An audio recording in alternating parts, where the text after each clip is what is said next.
Hi guys, Shara here. Welcome back to my channel. In this video, I am gonna share with you all the tips and tricks that you should know about your plant in this summer month. So let's get started from the humidity. Okay, so humidity is super important for all of your indoor plant, especially if you own one of like a tropical plant like behind me.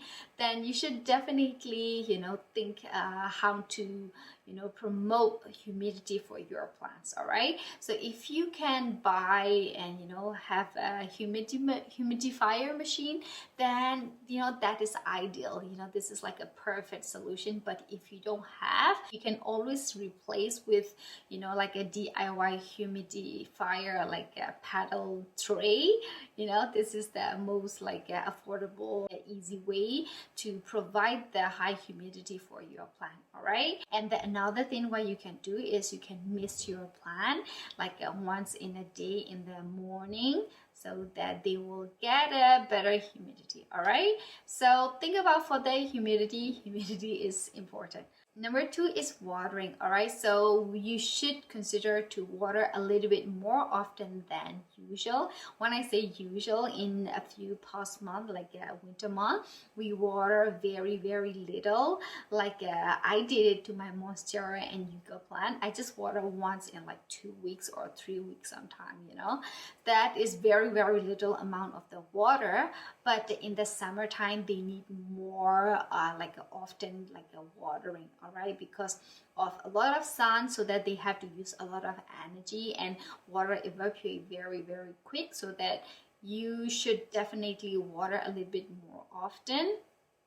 But just be careful not to water like too much, like over watering or like under watering. All right, so if to check the moisture condition for your like a soil, you can always use like a fingertip or like a chopstick tip, or if you have like a moisture meter, you can always use the moisture meter to make sure the moisture level, so that you won't accidentally overwater or underwater. Let me tell you a little bit about more watering, which is when you water, you should patient and give some time to water thoroughly and slowly, and let all the water absorb into the soil, because sometimes we water very quick, so that just on the top of the layer of the soil are like wet, but the bottom of the soil is still dry, so that is technically underwatering, right? So we don't want it to happen. So just be patient and water slowly, and let all the water spread around into the soil. Okay, and let all the water, the excess water out from the drainage hole. Then after that, you can just throw that excess water. Let's move on direct sunlight. Okay, so most of our indoor plants are not used to it like a very strong direct sunlight, so that in the summer month, you should play a little bit around with position the plant. For example, if you keep your plant next to the very large window and like a south facing window, this is not a very good position for your plant, especially for like a tropical plant, because they don't like strong sunlight, so that you should move your plant a little bit back. But that comes to the like a yucca or succulent, cactus, they are fine, because they are like a desert plant, so they can place in the like a southern facing window. But for the tropical plant like alocasia or like calathea, they don't like that much sun, so you should consider to move a little bit around with your plant in the summer month. And I have seen that some people like to bring the plant outside in the garden or in the patio in the summer month. It is not a very like a good idea, is my opinion, because our plant have been living inside for several months, so that they are not used to with like a strong direct sunlight, so that if you keep it outside, then they can just burn right away. So if you really want to bring your plant outside, then I recommend to keep it where they can have a little bit shadow, like under the big tree, or next to the like a building where they can have a like a good like shadow, and like a morning sun or like a just evening sun.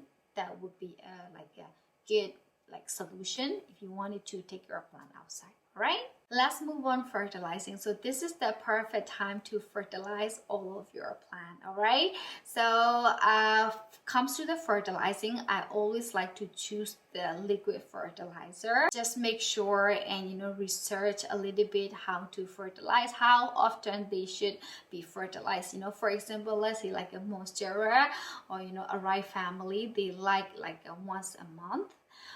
Or ficus bonsai, they like their plant to be fertilized about like once in 2 weeks or 3 weeks, so it's very different plants to plants. All right, so just be careful and make sure to make a research before you giving fertilizing to your plant.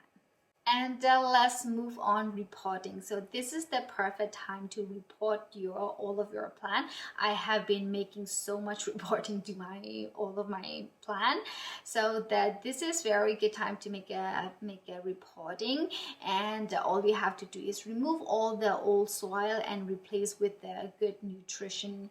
The soil has a lot of nutrition. All right, but just make sure that after you make reporting to your plant, you should not give fertilizer to that newly reporting plant, because reporting is a kind of already stress enough for your plant, so that you should not give fertilizer right away. Finally, propagating. So this is also the perfect time to propagate all of your plants, cutting or plant dividing, whatever you want. This is very good time so that they will be settled down, and the root will started to grow before the cold winter month, right? So just do the reporting, propagating, pouring. You can also do the pouring. You can just trim it all the plant down, so that they will just grow faster. All right, so I guess this is the pretty much all for the tips and tricks you should know about all of your plant for this summer month. All right, so thank you so much for watching, and I hope you found something helpful trip out of my video. And if you like it, do not forget to thumbs up and subscribe my channel, and see you next time. Bye bye.